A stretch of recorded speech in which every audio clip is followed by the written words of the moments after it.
This is how I make my loaves of sourdough from start to finish. So I start with really active sourdough starter, and in my bowl I combine my water, flour, salt, and I start with the water first because then when I add the starter to it and it floats, I know it's ready.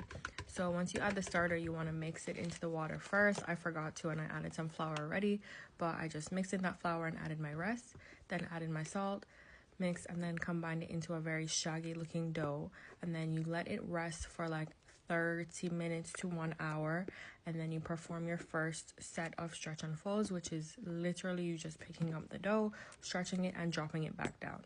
And you want to do this about 3 to 4 times, and then you wait half an hour to an hour in between. After your 4th stretch and fold, you leave your dough alone to at least double in size, and the dough should have a smooth, not sticky texture surface to it. Then you will divide your dough if you doubled your recipe, and you shape your loaf just like this, and then you pop it into your floured banneton and cover it and leave it alone in the fridge overnight. You can also add inclusions at this point if you want to. I made an everything bagel loaf and a plain loaf. And the time it takes for the dough to double will really depend on the temperature of your house.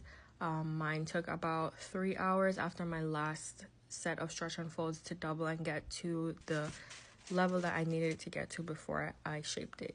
So the next morning, I took my dough out the fridge, popped it onto some parchment, scored it, and popped it into my preheated cast iron, and then I baked it for 20 minutes with the lid on and 20 minutes with the lid off, and this is how they turned out.